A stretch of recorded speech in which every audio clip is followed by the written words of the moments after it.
पाहत आहात Loksamiksha news network आणि या आहेत आजच्या सुपरफास्ट न्यूज। या बातमीपत्राचे प्रायोजक आहेत नंदिनी कलेक्शन, फक्त महिलांचे परिपूर्ण दालन, माऊली निवास, कल्याण मंडपमच्या बाजूस, यशोधन नगर, परभणी। नमस्कार, मी प्रभू दिपके लोकसमीक्षा न्यूज नेटवर्क मध्ये आपलं स्वागत करतो। आपण पाहत आहात परभणीचं एकमेव बातमीपत्र Loksamiksha superfast. Red Apple exclusive MIDC परिसर परभणी। माजी विधान परिषदेचे सदस्य तथा अहिल्यादेवी होळकर शेळी मेंढी महामंडळाचे माजी अध्यक्ष रामराव वडकुते यांना भारतीय जनता पार्टीच्या वतीनं आज राज्यसभेकरिता उमेदवारी जाहीर करत त्यांचं एक प्रकारे राजकीय पुनर्वसन केलंय। तर या निर्णयामुळे धनगर समाजाला न्याय देण्याचा प्रयत्न देखील भारतीय जनता पार्टीने केलाय। रामराव वडकुते यांनी राष्ट्रवादी काँग्रेस पक्षाच्या माध्यमातून राजकीय क्षेत्रात प्रवेश केला। त्यावेळी ते शरद पवार आणि अजित पवार यांचे कट्टर समर्थक म्हणून ते राष्ट्रवादीच्या वर्तुळात वावरत होते। त्यावेळी धनगर समाजाचे नेते म्हणून वडकुते यांना राष्ट्रवादीनं अहिल्यादेवी होळकर शेळी मेंढी विकास महामंडळाचा अध्यक्ष म्हणून नियुक्त केलं होतं। तेव्हापासून ते संपूर्ण महाराष्ट्रात महामंडळाच्या माध्यमातून समाजात व राजकीय क्षेत्रात सक्रिय राहिले। तर 2019 साली रामराव वडकुते यांनी राष्ट्रवादीला सोडचिठ्ठी देत भाजपामध्ये प्रवेश केला। आमदार असतानाच त्यांनी राष्ट्रवादी काँग्रेस सोडल्यामुळं पक्षामध्ये त्यांच्याविषयी वेगळी प्रतिमा निर्माण झाली होती। तर पक्षीय पातळीवर देखील वडकुते यांनी सातत्यानं दौरे विविध उपक्रम राबवून पक्षश्रेष्ठींचं लक्ष वेधून घेतलं होतं। वडकुते यांच्या उमेदवारीनं परभणी आणि हिंगोली या जिल्ह्यासाठी नव्या रूपानं खासदार उपलब्ध झालाय। तर देशाच्या सर्वोच्च सभागृहामध्ये सदस्य म्हणून पाठवण्याचा भारतीय जनता पार्टीच्या श्रेष्ठीचा निर्णय माझ्याकरिता मोठा सुखद आहे। अशी संधी मिळेल या गोष्टीचा मी कधी विचार सुद्धा केला नव्हता। मला न सांगता न कळवता पक्षश्रेष्ठींनी ही निवड केली, हे सर्वसामान्य कार्यकर्त्यांचं मोठं भाग्य असल्याची प्रतिक्रिया रामराव वडकुते यांनी दिली आहे। तर श्रेष्ठींद्वारे त्या संबंधाची माहिती कळाल्याबद्दल सद्यस्थितीमध्ये आखाती देशात सुरू असलेल्या युद्धाच्या पार्श्वभूमीवर परभणी जिल्ह्यात इंधन तुटवडा निर्माण झाला असल्याची अफवा काही ठिकाणी पसरवल्या जात आहे। त्यामुळे जिल्ह्यात सर्व पेट्रोल पंपावर अतिरिक्त स्वरूपामध्ये वाहनांमध्ये इंधन साठा करण्यासाठी मोठी गर्दी होताना दिसून येते। या संदर्भात प्रशासनानं नागरिकांना आवाहन केलं असून जिल्ह्यामध्ये पेट्रोल डिझेलचा साठा पर्याप्त प्रमाणात उपलब्ध असून इंधन पुरवठा सुरळीत आहे। संबंधितांना याबाबतच्या सूचनाही केलेल्या आहेत। कोणत्याही प्रकारचा इंधन तुटवडा जिल्ह्यामध्ये नाही। सर्व पंपांवर नियमितपणे इंधनाचा पुरवठा केला जात आहोत। त्यामुळं नागरिकांनी घाबरून जाऊ नये आणि पंपांवर गर्दी करू नये असं आवाहन जिल्हा प्रशासनाकडून करण्यात आलं आहे।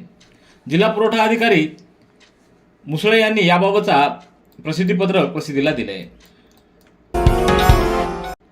राजगोपालचारी उद्यानाची तातडीनं दुरुस्ती करून उद्यानामध्ये CCTV कॅमेरे बसवावेत अशा सूचना परभणीचे महापौर सईद इक्बाल यांनी पाहणी करून दिल्या आहेत।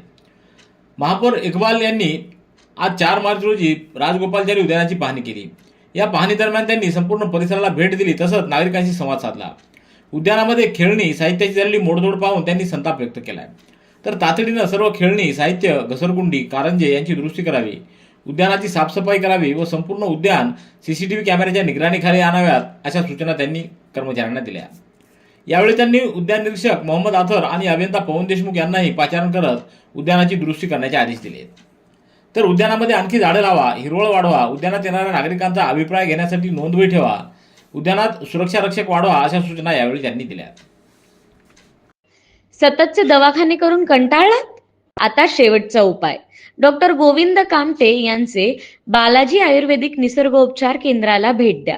शुगर, मूळव्याध, ॲलर्जी, सोरायसिस, गजकर्ण, दमा, लठ्ठपणा, गुडघेदुखी, कंबरदुखी, वात, गाठीचे आजार, लकवा, केस गळणे, मूतखडा, सफेद डाग यांसारख्या जुनाट आजारांवर खात्रीशीर उपचार केले जातात। दारू सोडवण्यासाठी विशेष उपचार उपलब्ध। संपर्क डॉक्टर गोविंद कामटे, आयुर्वेद विद्याविशारद, बालाजी आयुर्वेदिक निसर्गोपचार केंद्र, तलाठी कार्यालयाच्या बाजूला, वसमत रोड, परभणी। संपर्क 9921691008। नागरिक, शेतकरी, विद्यार्थी व महिला यांचं महसूल विभागाशी संबंधित प्रश्नांचे निराकरण करणे व जनतेच्या तक्रारी तात्काळ निकाली काढणे आणि महसूल प्रशासन अधिकाधिक लोकाभिमुख, कार्यक्षम व गतिमान करण्यासाठी छत्रपती शिवाजी महाराज महाराजस्व समाधान शिबिर अभियान टप्पा 1 अंतर्गत जिल्ह्यात 52 मंडळ स्तरावर 7 ते 14 मार्च व एप्रिल महिन्यात 10 ते 17 एप्रिल या कालावधीमध्ये तर नगरपालिका स्तरावर 8 ते 15 मे दरम्यान शिबिरांचं आयोजन करण्यात आलंय. या शिबिराचा नागरिक, शेतकरी, विद्यार्थी व महिलांनी अवश्य लाभ घ्यावा असं आवाहन जिल्हाधिकारी संजय सिंह चव्हाण यांनी केलंय. जिल्हाधिकारी कार्यालयात आयोजित पत्रकार परिषदेत त्यांनी माहिती दिली. यावेळी निवासी उपजिल्हाधिकारी अनुराधा ढालकरी यांची उपस्थिती होती. परभणी जिल्ह्यात हे अभियान राबवण्याची तयारी प्रशासनानं केली असून त्याचं नियोजन याप्रमाणे तालुका मंडळ स्तरावर शिबिरं 7 मार्च, 14 मार्च, 20 मार्च, 10 एप्रिल, 17 एप्रिल व 24 एप्रिल 2026 तर नगर परिषद, नगरपंचायत स्तरावर 8 मे व 15 मे रोजी या शिबिरांचं आयोजन करण्यात आलं असल्याची माहिती संजय सिंह चव्हाण यांनी दिली आहे. सेलू इथं गांधी प्राकृतिक चिकित्सा एवं योग मंडळ व श्रीरामजी भांगडिया रुग्णसेवा मंडळ यांच्या वतीनं होळीनिमित्त 3 मार्च रोजी आयोजित पारंपरिक माती स्नान धुलीवंदन साजरं करण्यात आलं. उपक्रमाचं हे 20वं वर्ष होतं. सेलू येथील चंद्रप्रकाश सांगतानी व गंगाधर शेरे यांच्या शेतात धुलीवंदनानिमित्त माती स्नानाचा उपक्रम सुरू झालाय. मागील 3 वर्षापासून मंठा रोडवरील मालाणी यांच्या शेतातील हॉटेल परिवार फार्म व ग्रो टुरिझम परिसरामध्ये संयोजक शिवनारायण मालाणी यांच्या मार्गदर्शनाखाली माती स्नानाचं आयोजन करण्यात येतं. यावर्षी माती स्नानानंतर कडधान्य मिश्रित उसळ, आयुर्वेदिक काढा घेण्याची परंपरा देखील यावेळी जपण्यात आली. आक्षेपार्ह व्हिडिओ क्लिप व्हॉट्सअप स्टेटसवर ठेवल्याबद्दल झरी या गावी मंगळवारी सायंकाळी 2 समाजातील युवकांमध्ये मोठा वाद झाला. त्यामुळं गावात तणाव निर्माण झाला आहे. ग्रामीण पोलिसांनी तात्काळ गावात धाव घेऊन मोठा फौजफाटा तैनात केला व 6 जणांच्या विरोधात गुन्हे दाखल करत तपास सुरू केलाय. गावातील एका युवकानं इंस्टाग्राम व व्हॉट्सअप स्टेटसवर आक्षेपार्ह व्हिडिओ क्लिप व्हायरल केली. या गोष्टीचा अन्य समाजातील युवकांनी आक्षेप घेऊन संबंधित युवकाच्या घरी मोठा राडा केला. यावेळी दोन्ही समाजात मोठा वाद निर्माण झाला व एकमेकांवर दगडफेकही करण्यात आली. पोलिसांनी यामध्ये हस्तक्षेप करत परिस्थितीचं गांभीर्य ओळखून गावामध्ये फौजफाटा तैनात केला होता. नांदेड येथील श्री गुरु गोविंद सिंगजी विमानतळ येथून बहुप्रतीक्षित नांदेड गोवा विमानसेवा येत्या 31 मार्च पासून सुरू होतीये. त्याचबरोबर नांदेड नागपूर विमानसेवा पुन्हा सुरू होणार असून बंगळुरूसाठी आणखी एका विमानसेवेची भर पडणार आहे. माजी मुख्यमंत्री अशोकराव चव्हाण यांनी सोशल मीडियाच्या माध्यमातून ही माहिती देत या नव्या सेवांचं स्वागत केलंय. या 3ही सेवा सुरू झाल्यानंतर नांदेडहून मुंबई, पुणे, नागपूर, गाझियाबाद, अहमदाबाद, गोवा, बंगळुरू आणि हैदराबाद या 8 प्रमुख शहरांसाठी थेट विमानसेवा उपलब्ध होणार आहे. नांदेडच्या विकासाच्या दृष्टीनं हे एक महत्त्वाचं पाऊल ठरणार असून उद्योग, पर्यटन, शिक्षण व व्यावसायिक क्षेत्राला निश्चितच त्याचा मोठा लाभ होईल असंही अशोकराव चव्हाण यांनी नमूद केलं आहे. एसके फर्नीचर लेकर आया है ओरिजिनल सागवान का सोफा सेट, पलंग, शोकेश, अलमारी, दरवाजे, चौखट और भी बहुत कुछ. एसके फर्नीचर पर सभी प्रकार के फर्नीचर्स अवेलेबल है. हमने हमारे शोरूम की लोकेशन दरगाह रोड से बदलकर जाम रोड केनॉल के पास की है. आप एसके फर्नीचर में आए और अपने पसंद का फर्नीचर खरीद के अपने घर की रौनक को बढ़ाएं. और हाँ, एसके फर्नीचर पर आप किसी भी फर्नीचर को अपने हिसाब से कस्टमाइज कर सकते हैं. हमारे पास सागवान कट साइज इंडियन टेक माल कटिंग करा हुआ मिलेगा या फिर ऑर्डर के हिसाब से भी कटवा कर मिलेगा. हमारा पत्ता जाम रोड केनॉल के पास. मोबाइल नंबर 9420033825 या फिर 9923257259. समाजातील गरजू, निराधार, विधवा, अपंग आणि आर्थिकदृष्ट्या दुर्बल घटकांपर्यंत शासनाच्या योजना प्रभावीपणे पोहोचवण्यासाठी पदाधिकारी म्हणून आपली भूमिका अत्यंत महत्त्वाची ठरणार आहे. या समितीच्या माध्यमातून सामाजिक बांधिलकी अधिक दृढ होईल.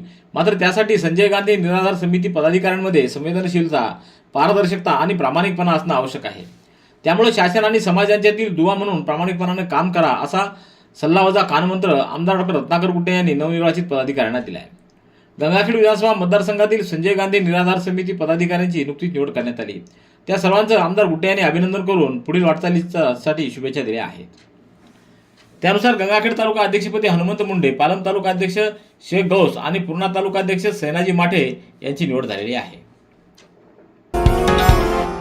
परभणीच्या वसंतराव नाईक मराठवाडा कृषी विद्यापीठ येथील सेंद्रिय शेती संशोधन व प्रशिक्षण केंद्र आणि शेकरू फाउंडेशन यांच्या संयुक्त विद्यमानं नैसर्गिक शेतीतील पोषक तत्वांचं व्यवस्थापन या विषयावर ऑनलाईन मार्गदर्शन कार्यक्रमाचं आयोजन करण्यात आलं.